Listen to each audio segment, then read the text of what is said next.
Hello ಕೋಲಾರಲ್ಲಿ ಮೊದಲನೇ ಬಾರಿಗೆ BBQನ ಸ್ಟಾರ್ಟ್ ಮಾಡಿದ್ದಾರೆ. ಎಲ್ಲಿ ಅಂತೀರಾ? ನಮ್ಮ ಕೋಲಾರ ಟೇಕಲ್ ರಸ್ತೆಯಲ್ಲಿರುವ ಅಂಬೇಡ್ಕರ್ ಪಾರ್ಕ್ ಆಪೋಸಿಟಲ್ಲಿ. ಇವ್ರ ಹತ್ರ ಮೆನು ಸ್ವಲ್ಪ ದೊಡ್ಡದಾಗೇ ಇದೆ.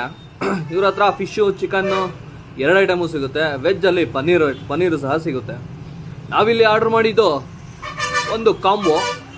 ಈ ಕಾಂಬೋದಲ್ಲಿ 2 ಲೆಗ್ ಪೀಸು, 2 ಲಾಲಿಪಪ್ಪು, 2 ವಿಂಗು ಮತ್ತು 1 ಪ್ಲೇಟ್ ಚಿಕನ್ ಟಿಕ್ಕಾ ಕೊಡ್ತಾರೆ. ಆ ಬಿಸಿ ಕಾಯ್ತಾ ಇರೋ ಕೆಂಡದ ಮೇಲೆ ಅವರ ಮೊದಲನೇ ಮ್ಯಾರಿನೇಟ್ ಮಾಡಿ ಇಟ್ಕೊಂಡಿರೋಂಥ ಪೀಸುಗಳನ್ನ ಹಾಕಿ ಅದಕ್ಕೆ ಲೈಟಾಗಿ ತುಪ್ಪ ಹಾಕಿ ಕೊಡ್ತಾರೆ.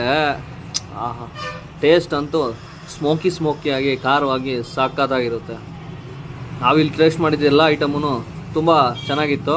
ಇಲ್ಲಿ ನನಗಿಷ್ಟ ಆಗಿದ್ದ ಐಟಮ್ ಬಂದು ಈ ಲಾಲಿಪಪ್ಪು. ಸಕ್ಕ ಜ್ಯೂಸಿಯಾಗಿ ಸಾಫ್ಟಾಗಿ ಹಂಗೆ ಬಂದ್ಬಿಡ್ತು. ನೋಡಿ ನಿಮಗೂ ಗೊತ್ತಾಗುತ್ತೆ.